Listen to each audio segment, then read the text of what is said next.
O ministro da Economia, Paulo Guedes, fez declarações fortíssimas depois que dois importantes secretários da sua equipe deixaram o governo.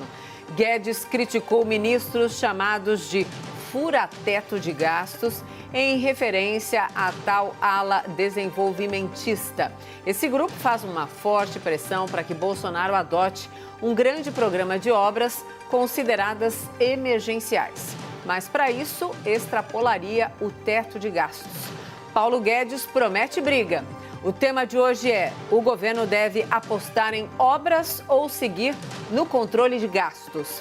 Os nossos debatedores são Bruno Salles, advogado, mestre em Direito Penal. Boa noite, Bruno. Boa noite, Mona Lisa. E Caio Coppola, bacharel em Direito e comentarista político. Boa noite, Caio. Boa noite, Mona Lisa. Boa noite, doutor Bruno. Boa noite, espectador da CNN. Hoje quem começa é você, Bruno. Suas primeiras considerações, por favor. Obrigado, Mona Lisa. Minhas amigas, meus amigos telespectadores, boa noite. E para responder a pergunta de hoje, nós precisamos, antes de mais nada, entender qual que é o dilema que está posto aqui, quais são as suas origens e quais são as suas consequências.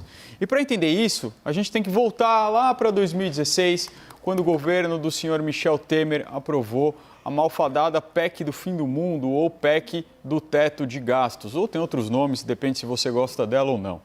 Existiu uma noção no mercado de que no Brasil há uma dívida pública muito alta. E o que é uma dívida pública? Bom, em síntese, em apertada síntese, a dívida pública são todos os modos que o país consegue para tomar empréstimos, geralmente pela emissão de títulos da dívida pública. E essa dívida, ela vai aumentando quando os gastos com despesas e pagamento de juros ultrapassam a arrecadação do Estado. A dívida pública brasileira, de fato, tem aumentado gradativamente durante as duas últimas décadas, o que acaba gerando desconforto no próprio mercado, já que é ele quem compra os títulos da dívida pública. No entanto, na lógica capitalista, você não empresta dinheiro para quem tem mais ou menos dívida. Você empresta dinheiro ou investe dinheiro naquela pessoa que você confia mais, que irá te pagar de volta e com juros. Não é por outra razão que países como Japão e Estados Unidos têm as maiores dívidas públicas do mundo, muito maiores que a brasileira, por exemplo. No ano passado, a dívida brasileira correspondia a 75% mais ou menos do nosso PIB. E esse ano, por conta do aumento de gastos e da diminuição da arrecadação causada pela pandemia e pelo desaquecimento econômico mundial, estima-se que possa chegar a 93% do PIB, o que é alto, mas ainda não chega perto dos Estados Unidos e Japão, que tem mais de 100% do seu PIB alocado em dívida. A maneira de segurar essa dívida, pensada pelos políticos a serviço do mercado, foi a imposição do teto de gastos. E sim, quando você está gastando mais do que arrecada, ou você deixa de gastar, ou você arrecada mais. E com a economia desaquecida, arrecadar mais representaria fatalmente o aumento da carga tributária.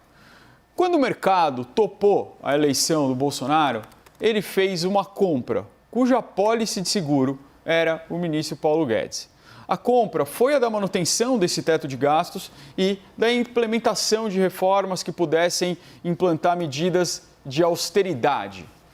O mercado não liga para as agendas morais e culturais delirantes do governo federal, desde que o plano ultraliberal de Paulo Guedes seja mantido em andamento. O grande problema é que o excelentíssimo presidente da República, ele não tem exatamente um compromisso com essa agenda liberal. De tradição militar, o senhor presidente e o seu círculo próximo de conselheiros está muito mais familiarizado com as agendas que a gente vai chamar aqui de, grosso modo, desenvolvimentistas. Mas o que é isso, liberal versus desenvolvimentistas? Segundo os liberais, também aqui a grosso modo, o Estado deveria prover apenas o básico e a economia capitalista de mercado, sem a interferência produzida pelo Estado, ela é quem geraria as riquezas necessárias ao desenvolvimento de uma nação. Essa tese, projetada pelo Nobel de Economia Milton Friedman na década de 70, foi implantada até o seu limite na sanguinária ditadura de Pinochet, no Chile. E os seus resultados podem ser vistos nas ruas daquele país que estava em convulsão, precisamente pela inexistência de uma agenda de defesa social e de impulsionamento da economia. A agenda desenvolvimentista, por seu turno, também, em síntese, ela prega que o Estado precisa impulsionar o desenvolvimento econômico, impondo metas de crescimento industrial e de infraestrutura, sem as quais restaria inviável o crescimento dos demais ramos econômicos.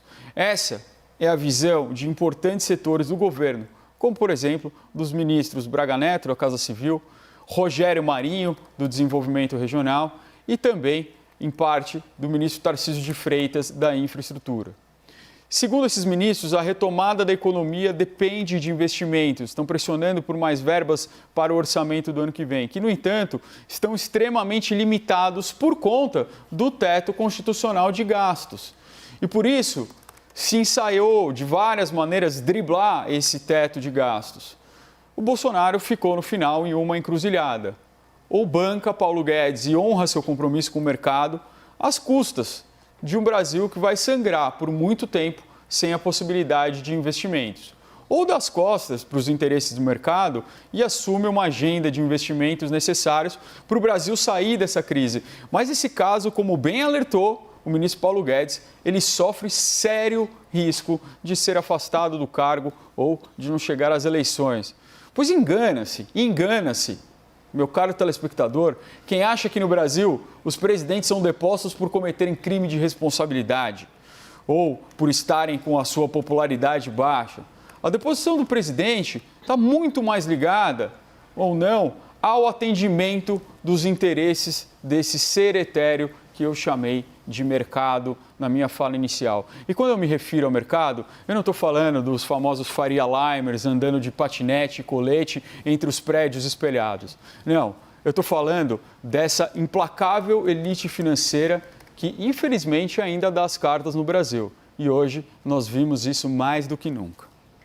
Caio, suas primeiras considerações, por favor. Bom, lamentável ouvir essa apologia à irresponsabilidade fiscal, mas eu queria usar os meus argumentos iniciais para comentar o fato que ensejou essa necessária discussão sobre os rumos fiscais e econômicos do Brasil, que foi assim chamada a debandada, de quadros de excelência do Ministério da Economia.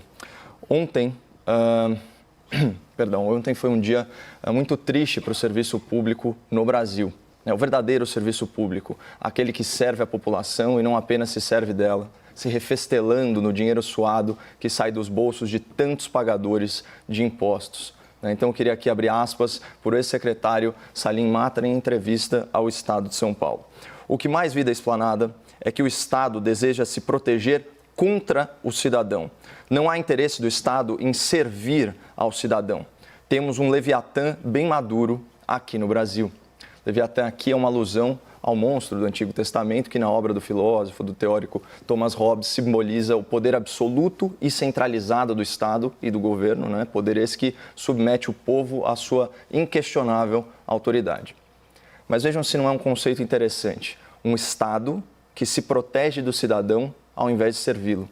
É uma excelente definição para um Brasil que atravessou aí 3 décadas de social-democracia, de presidencialismo de coalizão, de garantismo penal, desenvolvimentismo e corrupção institucionalizada.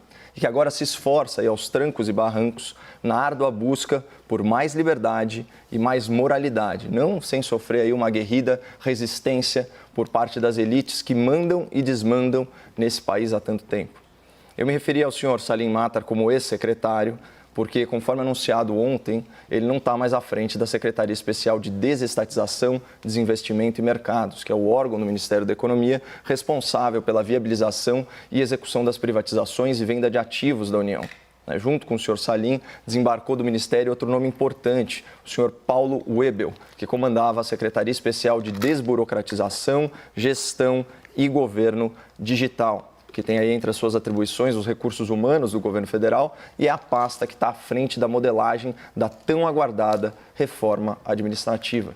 São perdas inestimáveis de quadros valorosos, nomes que se consagraram no setor privado e que trouxeram para o poder público a um custo pessoal e um custo financeiro elevadíssimos, toda a sua experiência, todo o seu conhecimento, os seus contatos também, a sua expertise, o seu know-how e seu network aí nos jargões do mercado. E esses profissionais arriscaram a sua reputação, participando de um governo polêmico desde a sua concepção, imbuídos de um profundo sentimento de retribuição social e desatrelados a ambições políticas imediatistas, Aqui não se trata de políticos usando o governo como trampolim eleitoral, mas de cidadãos privados, bem-sucedidos, tentando melhorar um sistema que foi todo pensado por uma elite essencialmente corrompida. Por isso, para qualquer pessoa que se diga um entusiasta da renovação política, da eficiência estatal e que prefira que postos-chave da administração pública sejam ocupados por quadros técnicos, a saída dos senhores Salim Matar e do senhor Paulo Ebel é um fato a ser lamentado, isso independentemente de qualquer ideologia. E eis o diagnóstico aqui oferecido pelo ex-secretário de Desestatização na referida entrevista. O establishment, portanto, o estamento burocrático, a elite governante, não quer a transformação do Estado, não deseja a reforma administrativa. O establishment não deseja privatizações. Se tiver privatização, acaba o toma lá da cá, acaba o rio de corrupção. O establishment deseja a segurança de que as coisas vão continuar do jeito que estão.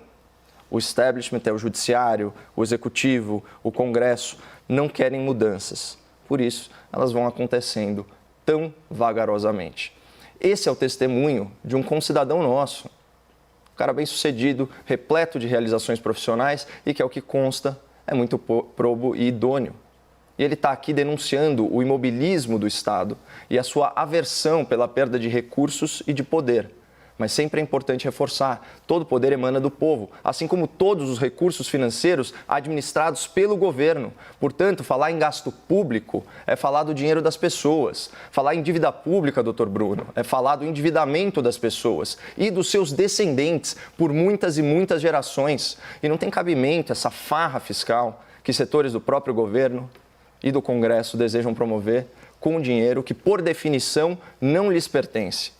Especialmente quando há segundas intenções de natureza eleitoral. Afinal, inaugurar a obra é um sucesso imediato, cujo custo é pago ao longo de muito tempo, ou seja, é um ato político de mérito concentrado, mas de responsabilidade pulverizada. É ideal para quem coloca suas ambições políticas acima do Brasil e do futuro dos brasileiros. Por isso, nesse momento de crise, é tão importante nós termos um Ministério da Economia comprometido sim com a agenda liberal e com a responsabilidade fiscal, orientando o presidente da República. E é importante que ele siga essa linha, sob pena de cometer estelionato eleitoral. Afinal de contas, todo mundo se lembra, o posto Ipiranga também passou por escrutínio popular, foi uma presença marcante na campanha de 2018 e teve participação decisiva na conquista dos apoios que levaram à vitória do presidente. Vamos então ao debate. Bruno e Caio, por favor. Obrigado, Mona Lisa.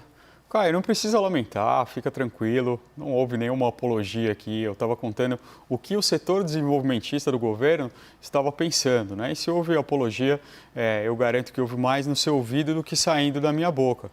Eu acho que o problema aqui é muito complexo para que a gente possa trazer uma apologia de um lado ou apologia para outro. Na verdade, o que a gente tem um problema de fundo de um engessamento do orçamento da União. Para se ter uma ideia, para a gente ter a dimensão desse problema, eu peguei a radiografia no portal da Transparência do orçamento desse ano. E só para a gente ter uma ideia, 49% desse orçamento ele está destinado a benefícios previdenciários. Depois, você vai ter 20% com pessoal e encargos sociais. As despesas obrigatórias, que são aquelas que já estão vinculadas pela Constituição, elas respondem por 8%. E só 6,58% do orçamento é que estão relacionados ao que a gente chama de despesas discricionárias. E o que são as despesas discricionárias? Essa é a margem de manobra que o governo tem para fazer investimentos.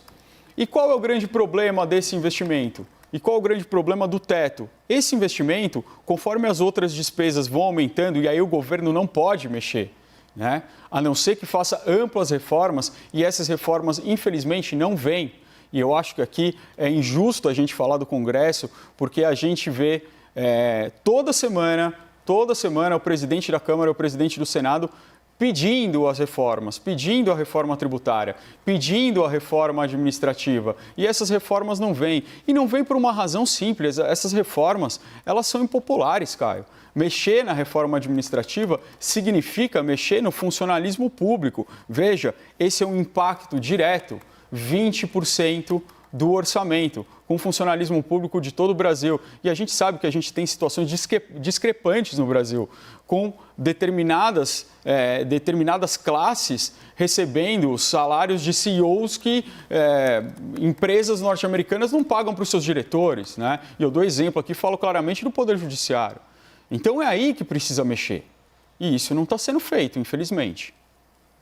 Bom, doutor, realmente, talvez eu tenha me equivocado, mas pareceu que você defendeu gastos aí que extrapolam a arrecadação, você defendeu endividamento, aumento do endividamento e da dívida pública, e isso soou assim como uma apologia à irresponsabilidade fiscal. O que é contrário à responsabilidade fiscal é uma irresponsabilidade fiscal. A gente tem que chamar as coisas pelo nome. Inclusive, você fez questão de citar o apelido que nem pegou, né, da PEC do teto de gastos. Tinha gente que falava de PEC do fim do mundo, tinha gente que falava de PEC da morte. Foi justamente o contrário. Vamos lembrar que em 2019, né, o Brasil cresceu 1,1% no PIB, mas com retração da participação do setor privado. Na verdade, a formação bruta de capital fixo cresceu 2,2%, o crescimento do consumo das famílias foi quase de 2%. Então, o Brasil estava num rumo muito auspicioso. Não fosse aí realmente a pandemia da Covid-19, estaríamos tendo outro tipo de conversa aqui. Uma coisa que eu concordo contigo é que as reformas elas devem ser feitas e focadas na coluna da despesa. Você citou muito bem a reforma administrativa, que impactaria aí os 3 poderes, não apenas em todos os entes da federação, portanto, União, estados e municípios, né? Economia projetada coisa de 500 bilhões de reais ao longo de 10 anos. Só que isso mexeria, inclusive, na estabilidade do emprego de novos servidores públicos. Então, sim, trata-se de uma reforma extremamente impopular, mas é impopular para um Congresso cujos membros, muitos deles, estão de olho do quê? Nas eleições municipais. Não à toa, esse Congresso Nacional aprovou quase de forma unânime, né, o arrego fiscal para estados e municípios. Agora, então, é o contribuinte de impostos federais que vai bancar a farra fiscal dos estados, sem nenhuma contrapartida do ponto de vista de gestão. Então, a queda de arrecadação de ICMS, de ISS, vai ser bancada pelo governo federal. Isso é um de vários exemplos. Você falou das despesas discricionárias do governo federal. O que o governo vai fazer se, por meio de emendas impositivas, sejam elas as parlamentares aprovadas em gestões anteriores, mas também as de bancada, ou agora as famigeradas emendas do relator, se o Congresso sequestrou o orçamento discricionário do governo, colocando, vamos dizer assim, a presidência da República praticamente numa camisa de força orçamentária. Então, não dá para a gente exigir investimento se na outra ponta o Congresso já sequestrou esse dinheiro, muito menos num contexto de pandemia em que se fala aí de gastos acima de 900 bilhões de reais. Parece que sequestrou toda a parte que o governo não tem nenhuma margem de investimento e não é bem assim. É mínima. Né? Tem margem de investimento e eu acho que esse é o grande desafio. Da onde se conseguir fazer o investimento sem que, de fato, a gente deixe explodir a nossa dívida. Isso é muito importante. Eu não vou aqui dizer que a gente, olha, vamos gastar tudo que a gente tem e depois a gente vê o resto. Eu acho que no momento de pandemia, a gente precisa sim ter medidas específicas para que possa se gastar mais, para que possa controlar isso, se esse realmente for um problema, como está acontecendo na Alemanha hoje em dia. A Alemanha está tomando um empréstimo internacional pela primeira vez desde 2013, que é um país que tem uma austeridade fiscal que é invejável por todos os liberais do mundo, né? Então, esse é uma situação episódica que tem que ser lidada com as características do momento. Isso não quer dizer que a gente possa se dar ao luxo, de fato, a ter uma dívida pública dos níveis de países de primeiro mundo, porque, mais uma vez, eu vou ressaltar o que eu disse no começo. O país tem crédito quando os outros países acreditam que ele vai pagar. Os Estados Unidos tem uma dívida maior que seu PIB e a maior dívida pública do mundo porque ele tem uma confiança do mercado ainda. O dia que se perder a confiança nos Estados Unidos, provavelmente a gente vai ter uma quebra generalizada. Se isso acontecer, eu espero que não. Isso seria horrível para o mundo, né? Mas o fato é que aqui não é para pedir para aumentar os gastos de toda forma, mas pelo contrário, sem investimento, Caio, é muito difícil a economia se alavancar com as suas próprias pernas. Essa é uma ideia da escola de Chicago, dos Chicago Boys, que foi abandonada, inclusive, pela escola de Chicago. Não se pensa mais assim lá. Essa é uma ideia que simplesmente não deu certo. O exemplo do Chile é o exemplo melhor disso. É o exemplo maior, onde isso foi imposto à custa de muitas vidas, à custa de muito sangue. Porque para implantar esse tipo de reforma é preciso, sim, arbitrariedade, é preciso um controle total. E ainda assim não deu certo. Então, é necessário que tenha investimento público. Senão, a gente joga fora todos os avanços sociais dos últimos anos. Fico imaginando, doutor, quanto sangue que você acha que jorrou para a aprovação da reforma da Previdência aqui no Brasil? Nenhuma gota.